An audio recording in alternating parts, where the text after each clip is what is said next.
walker gitu. Ada walker yang kita angkat fix gitu. Kita angkat baru maju. Nah, ini katakanlah walker kaki 4, ya. Katakanlah gitu. Kan ini bolong ini. Kan kita sisi samping, ya. Katakanlah sisi samping. Pada saat ini kita latihan belum jalan dulu, kaki yang kanan yang sakit di depan, ya. Di depan ini udah dia suruh gini, ya, tahan kembali, tahan kembali. Ini persiapan untuk persiapan jalan, jangan langsung ayo suruh jalan, nah, itu sudah canggih tuh, kecuali dengan pakai ajian yang subur bisa langsung jalan. Nah, kalau itu ini kita latihan, katakanlah latihannya kan jadinya gini kan, ya, bisa dibayangkan kalau ada walker latihannya seperti ini. Ini untuk menguatkan lagi, tetap menguatkan. Nah, setelah itu jalan, set, angkat dulu kaki yang ini, hop, baru maju sama rata, angkat, set, kaki yang sakit dulu, maju sama rata, hop, kaki yang sakit dulu, maju sama rata. Oke, bisa ditangkap ya. Nah, udah terus sampai nanti kita memprediksi, oh dia sudah tidak butuh waktu, dia sudah tidak butuh waktu. Nah, dia paling nanti tripod aja. Nanti tripod itu yang kaki satu tongkat, tetapi kakinya 3. Jadi kadang dia butuh itu. Nah, cara taruhnya jangan di sisi yang lemah juga, sisi yang sehat. Karena dia kalau yang lemah itu kadang dia nggak bisa kontrol. Apalagi kalau dia jalan ada pasien saya, padahal jalan di ruangan, ada orang dari jauh itu sudah begini, minggir, padahal orangnya jauh di sana. Itulah orang stroke unik. Ya, makanya apalagi kita mempercayakan kanan yang satu, ya harus yang sehat. Nah, itu dari situ caranya adalah maju itu, ini maju sama rata, titik sana maju, ini bikin keseimbangan sama rata, gitu ya. Bisa, gampang lah itu. Tidak perlu 1 semester, 2 menit cukup. Ya, itu. Udah setelah selesai itu, udah tinggal latihan jalan. Oke? Selesai. Jadi pelajaran 2 semester cukup dengan 3 jam. Saya kira itu nanti kalau ada pertanyaan kita lanjut. Baik, kembali ke tempat masing-masing. Kalau ditata lagi, kita masuk ke sesi berikutnya. Ada beberapa pertanyaan.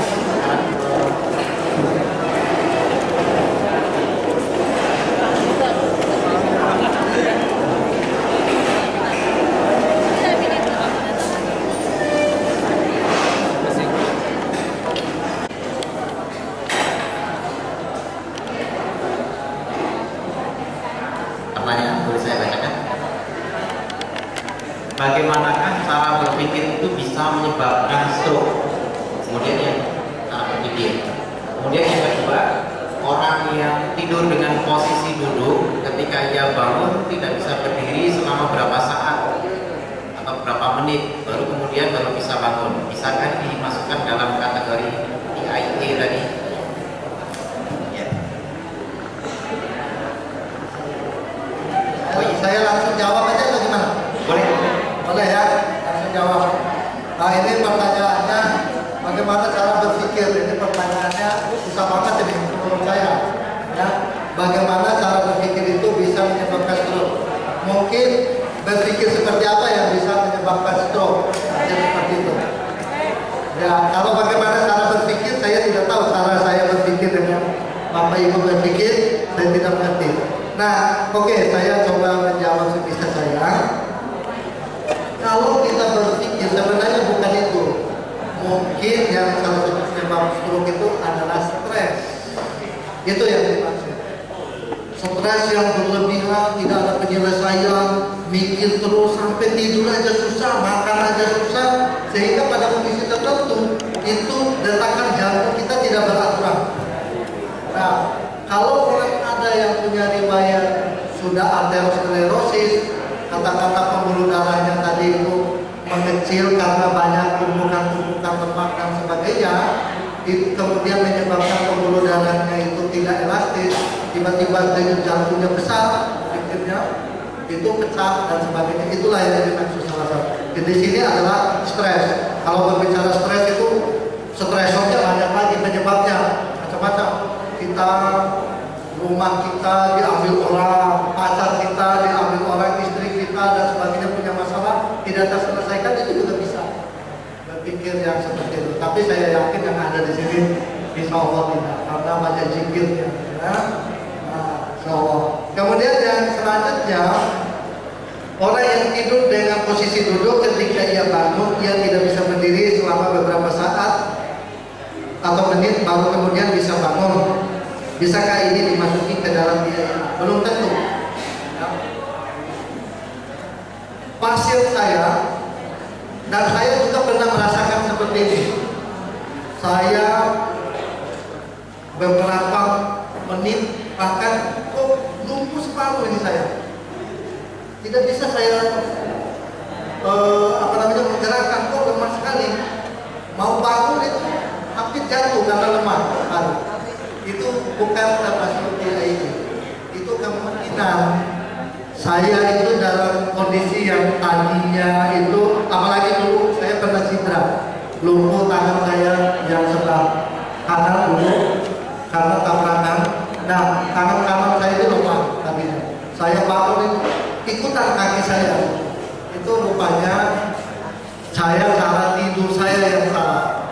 Saya tidurnya miring terus, banyak terjadi penekanan saraf yang ada saraf spinal yang ada di belakang.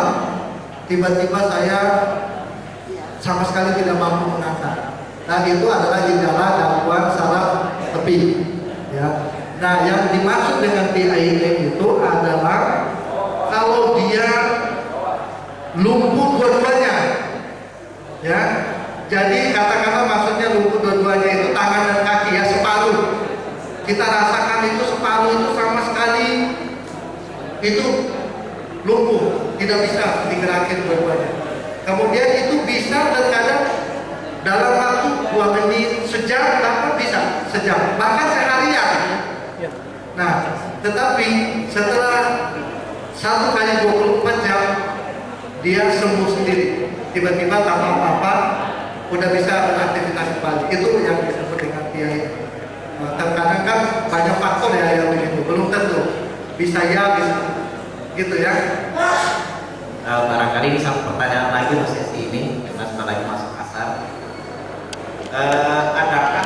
Ada penelitian bahwa kebiasaan mandi dengan gayung, mengambil air dengan gayung tidak aman mengakibatkan stroke dibanding mandi dengan shower. Benar atau tidak? Perlu dikaji penelitian.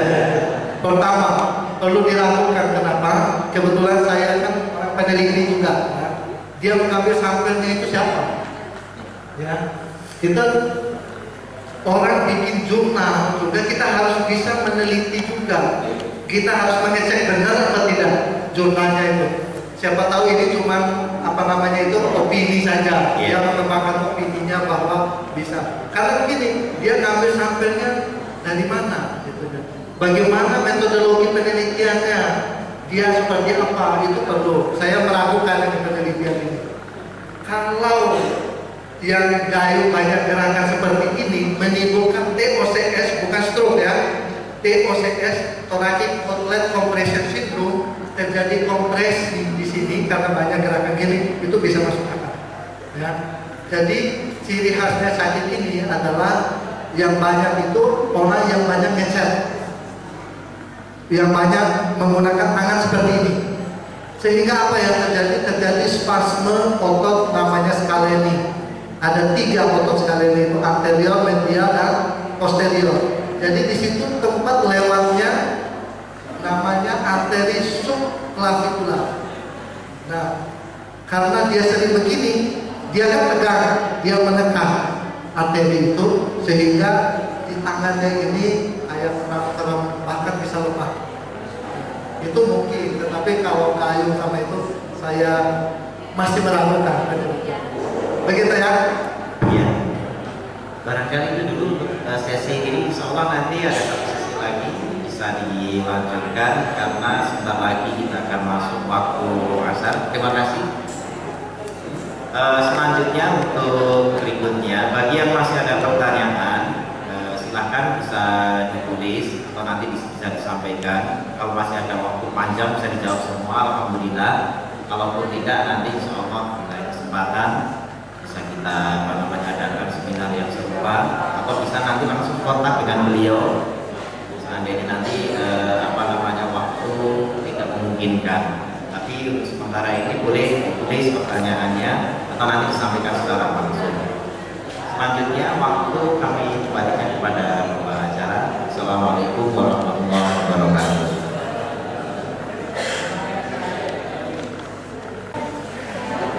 Terima kasih. Bismillahirrahmanirrahim.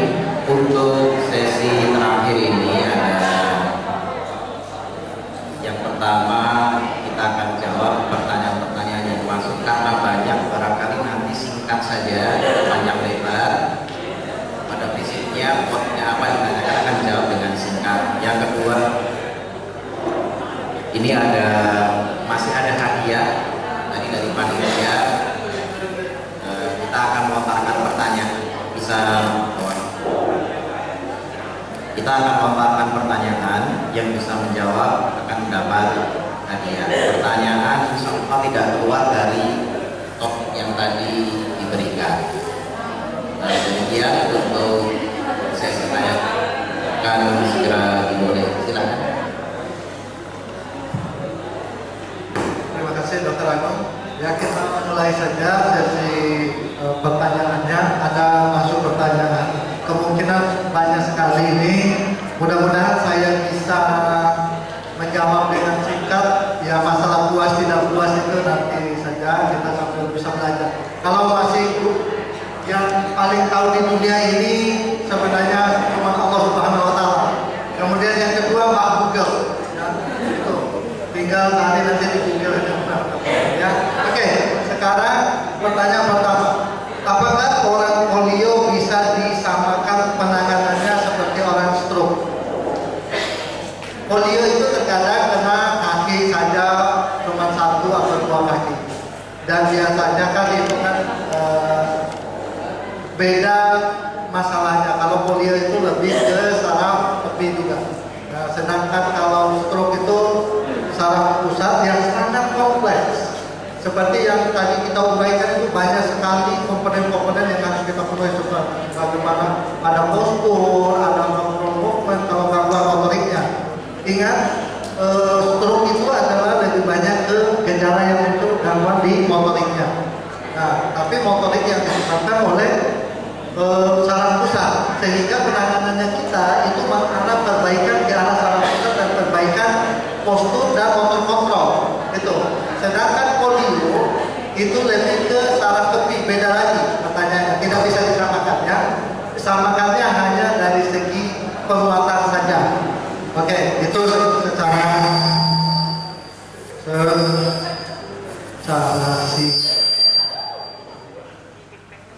itu singkat saja ya, berbeda. Kemudian nanti kalau untuk polio bisa kita bicara di lain kesempatan. Insya Allah. Pertanyaan kedua, ada latar belakang kanker otak sudah dioperasi pasien lupus paru, kemudian masih ada kemungkinan sembuh tidak?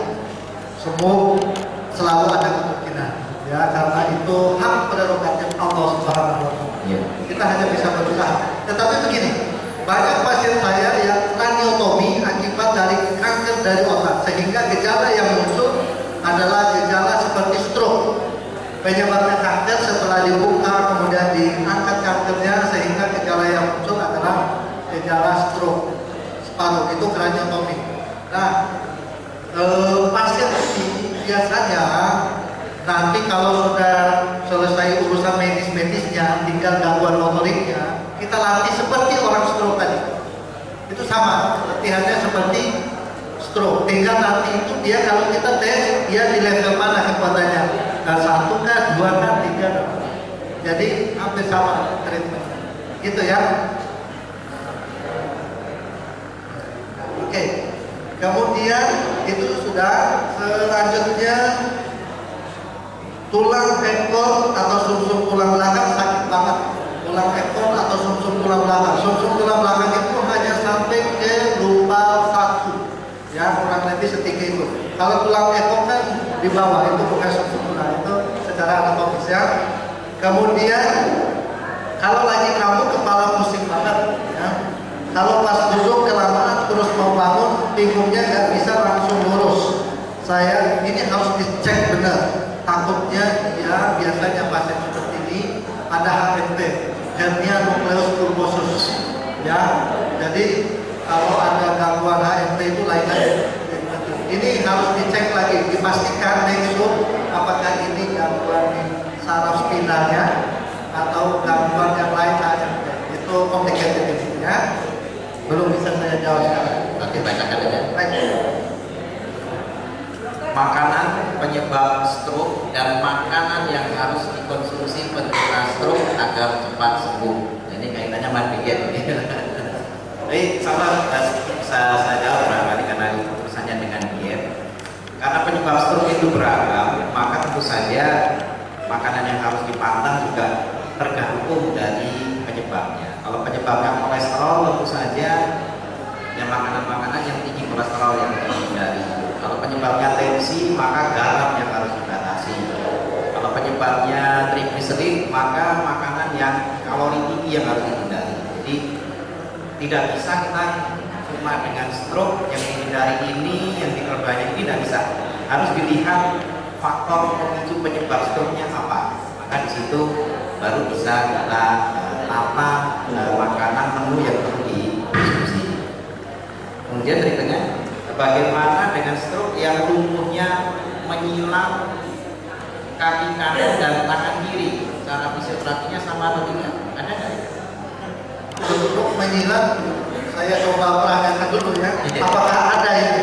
Saya coba tadi kaki kanan menyilang, ya. Terus menyilang begini. Yang lumpuh mungkin kaki kanan dan tangannya tangan yang kiri.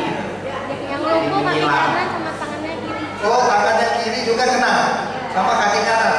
Itu biasanya stroke-nya 2 kali itu. Biasanya stroke kalau satu yang kena yang katakanlah di hemisfer yang kiri, bagian yang kanan yang kena, kaki dan tangannya dari sini. Tetapi kalau stroke di sini satu, di sini satu, itu bukan satu stroke. Biasanya kena 2. Karena stroke itu bisa mengenai gejalanya yang muncul. Mungkin ada stroke itu, katakanlah stroke di hemisfer kanan. Tetapi yang lebih dominan gejala yang muncul lemahnya itu adalah di kakinya aja. Tetapi tangannya kelihatan normal. Tetapi sebenarnya tangannya juga ikut kena. Begitupun ada stroke yang tangannya saja yang lebih dominan terganggu, kakinya kelihatannya tidak apa-apa. Tetapi pada dasarnya dia juga kena. Berarti ini stroke 2 kali, bukan sekali. Tidak ada stroke yang kenanya cuma ini tangan satu sama kaki yang menyilang seperti itu. Saya kira berarti batal itu teori anatomi terjadi crossing di pons tadi. Itu batal. Ya, terima kasih.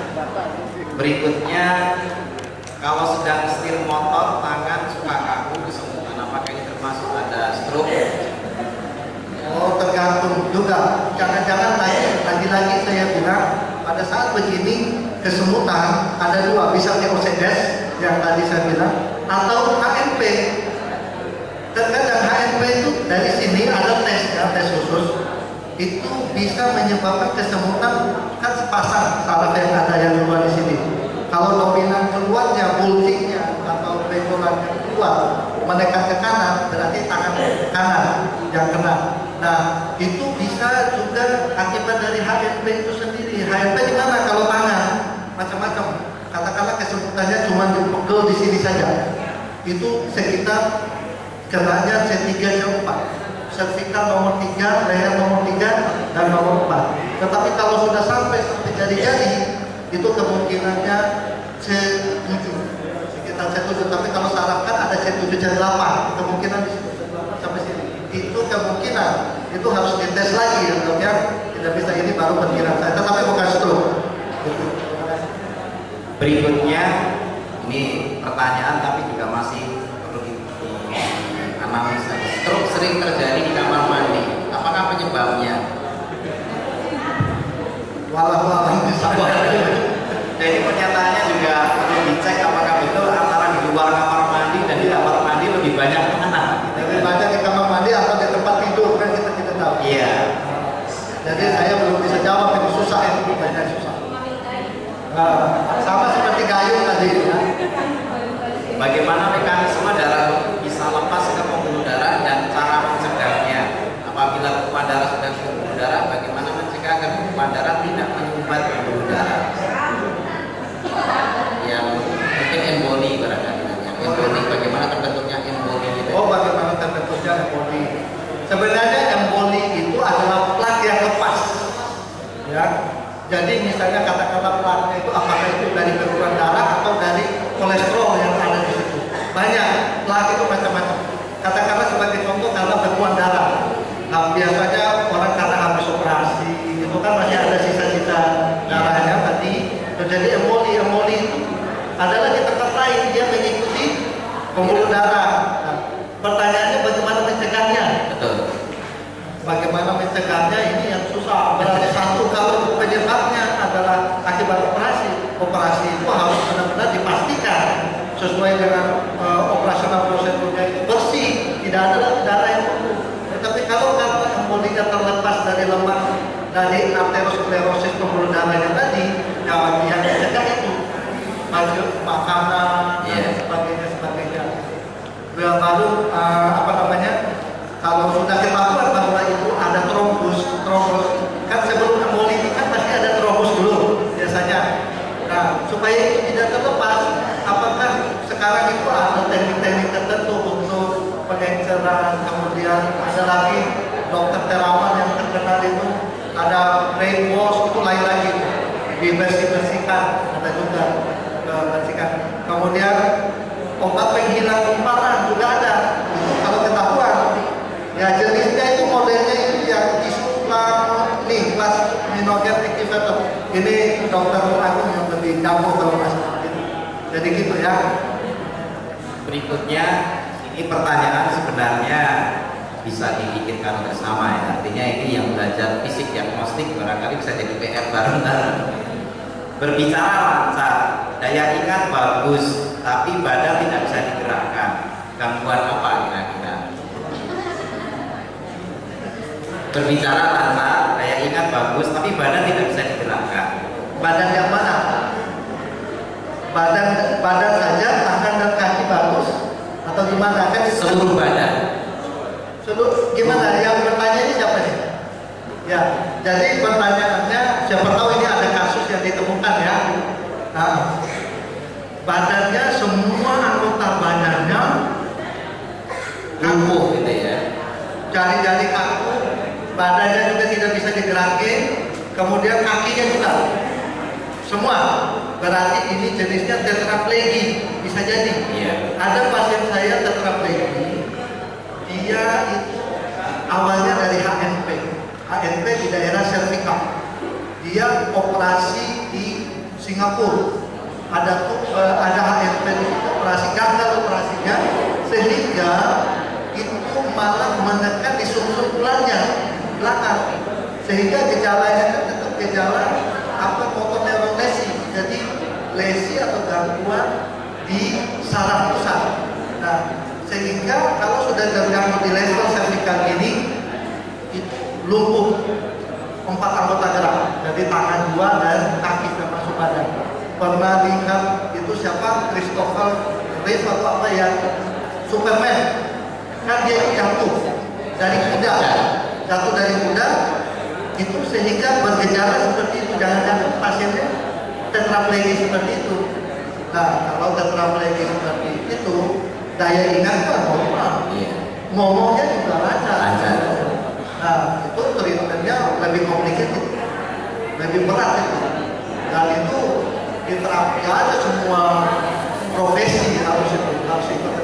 Iya. Barangkali mungkin kalau nanti bisa ada waktu saya jelaskan etiologi cerita kronologinya kenapa, gitu ya. Apakah pernah jatuh atau ada faktor kompresi atau apa yang lainnya. Berikutnya ini masih ada beberapa. Ini ketika berenang tiba-tiba kaki kaku dan kepala pusing kunang-kunang, luka pucat, apakah juga termasuk TIA? Karena datangnya ketika kena air. Oh, saya kira belum termasuk TIA. Itu dicek lagi. Kadang-kadang masalah kunang-kunang, kadang mual-mual dan sebagainya. Ada lagi yang disebut dengan VBA. Contoh kasus saja ya. Contoh kasus ada namanya VBA, vertebrovascular insufficiency, di mana saraf arteri vertebral yang mensuplai darah ke batang otak itu terganggu di sini, di tingkat sekitar. Nah, sekarang mengetesnya, coba dites, itu bapak ya, itu disuruh mutar ke kiri atau ke kanan, baru setelah itu disuruh ekstensi, tahan sampai 30 detik. Kalau dia berkunang-kunang, mual-mual, nistagmus itu kan kunang-kunang ya, mual-mual pusing, kemungkinan itu kemungkinan. Ya. Tetapi bukan TA. Terima kasih. Mungkin karena waktu terbatas, satu pertanyaan lagi.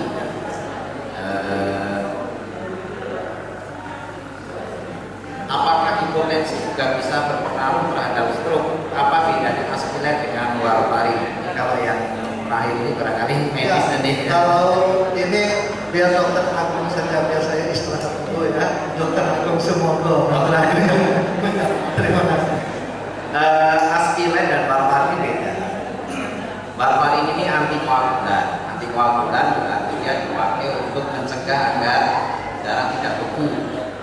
Ini sama dengan ETA, gitu ya. Warfarin, ETA biasanya dipakai untuk mencegah agar tidak terjadi pembekuan darah. Warfarin biasa dipakai untuk penderita jantung koroner, suntikan biasanya itu bentuknya. Nah, kalau aspirat itu isinya adalah, kalau pengen tahu aspirat yang merek, Bodrexin itu aspirat. Jadi isinya asam asetil salisilat. Fungsinya dia sebagai anti trombus. Jadi mencegah agar tidak terjadi agregasi trombosit. Itu juga mengencer, tapi mekanisme kerjanya berbeda. Dia mencegah agar tidak terjadi trombus, sedangkan yang satu mencegah agar tidak terjadi pembekuan. Tapi fungsinya biasanya dipakai untuk mereka yang mengalami biasa disebut awam sebagai kekentalan darah. Kemudian apakah hipotensi juga bisa berpengaruh terhadap stroke? Betul.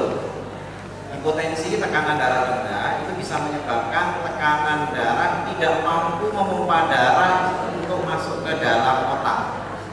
Jadi yang dengan tekanan darah rendah kita harus berhati-hati, bisa terjadi TIA tadi itu, transient ischemic attack, karena suplai darah tidak mampu dipompa oleh jantung karena kelemahan jantung. Tekanan rendah sehingga untuk mengangkat melawan gravitasi tidak mampu, darah di otak terjadi kekurangan darah, suplai darah di otak. Mungkin barangkali tadi belum yang dijelaskan, salah satunya adalah hipotensi. Saya sebagai moderator mohon maaf yang sebesar-besarnya apabila ada pembawakan acara banyak kesalahan, dan terutama juga terima kasih sebesar-besarnya kepada pembicara Bapak sampai hari ini, dan insya Allah kami kembalikan waktunya kepada pembawa acara. Demikian, wassalamualaikum warahmatullahi wabarakatuh. Itu kan tadi latihan gerak, ya. Tadi kan dijelaskan apa kerusakan otak yang stroke itu ya. Ya. Bagaimana latihan gerak itu bisa menyembuhkan kerusakan otak? Logikanya gimana? Itu berhubungan sama teori plastisitas itu. Nah, kalau teori plastisitas itu di mana ada gambar di dalam otak itu, ada yang bertanggung jawab mulai dari lidah, kepala, kan ada itu yang gambar begini, jempol, tangan dan kaki. Nah, ketika ada itu bagian distal kita gerakin, itu yang terjadi adalah terjadi stimulasi yang disebut dengan teori plastisitas itu, stimulasi itu sudah dilakukan penelitian bahwa itu akan meningkatkan sirkulasi darah di otak. Nah, itu yang bisa memperbaiki kondisinya. Makanya harus sering latihan terus. Itu masuk ke teori plastisitas. intinya itu. Jadi latihan gerak tadi bisa menyembuhkan secara total ya? Tidak bisa menyembuhkan secara total sih tidak, tetapi bisa memberikan efek meningkatkan sirkulasi darah di otak. Diharapkan terjadi ada juga yang dinamakan dengan kolateral saraf itu punya, kalau dia mengalami gangguan ada namanya kolateral. Nah, jadi kalau misalnya kita lihat di sini saraf katakanlah lurus seperti ini, seperti kabel. Nah, kalau rusaknya di tengah, kalau kita stimulasi dengan gerakan, itu ada kemampuan dia untuk membuat lintasan baru. Itu lintasan kolateral. Jadi buntu di situ dengan latihan itu sekitar 6 bulan kurang lebih, sudah diteliti. 6 bulan. Ini sambungan baru? Iya, sambungan baru. Dia membuat jaringan kolateral. Jaringan saraf. Iya, neuron itu. Kemudian penyebab stroke tadi kan ada penyumbatan gitu ya. Itu kalau orang yang masih sehat, masih katakanlah usia 40-an kan masih sehat ya. Kan sudah ada sebenarnya kotoran atau yang akan menutup itu. Apakah minum obat tadi menghancur atau apa itu boleh? Oh bisa, itu bisa, sangat dianjurkan itu. Kalau ada Obatnya namanya apa itu Pak? itu tadi itu pokoknya jenis-jenis untuk menghancurkan saya lupa itu. Ya, untuk melancar pengencer. Darah ya. Kalau herbal Bang Ali tahu Pak herbal? Nah, kalau herbal saya bukan ahli herbal. Ini ramuan untuk membersihkan darah yang kotor, yang menyumbat pembuluh darah. Ya, diantaranya seledri.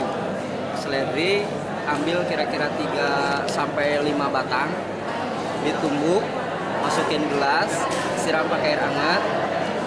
Boleh pakai madu atau tidak pakai madu, supaya tidak enak pakai jeruk nipis. Cuman dipotong tipis, masukin aja, nggak perlu diperes. Langsung minum. Tapi apa digoreng apa? langsung diminum. Diseduh, bukan digoreng ya? Bukan, diminum. Diseduh ya? Diminum, tapi dalam seminggu itu cukup 1 atau 2 kali saja. Dalam seminggu, tidak boleh terlalu sering. Dan itu cukup untuk menurunkan hipertensi. Berapa minggu? Nah itu bisa jadi seminggu sekali dalam 1 bulan. Nanti bisa dicek tensinya, insya Allah lebih bagus. Kan dilihat kondisinya juga. Kalau aku dulu di blender loh. Di blender nggak apa-apa ya, di blender. Pokoknya tumbuk. Karena kan tumbuk itu sari-sarinya diambil. Keluar. Yang diambil airnya aja. Keluar. Kalau dulu di blender itu rasanya udah mabok. Bawang putih diapakan? Bawang putih atau garlic. Dipepek aja. Ambil bawang putih kira-kira 1 sampai 3 siung. Kalau tidak mau dimakan langsung, dikukus. Nanti cara makannya di pertengahan makan. Kira-kira kita makan 1 porsi, baru setengah langsung makan garlic. Itu bisa dilakukan sehari 3 kali. Berapa siung tadi? 1 sampai 3 siung. 3 siung. Itu bisa dilakukan 3 kali dalam sehari. 3 kali sehari. Oh.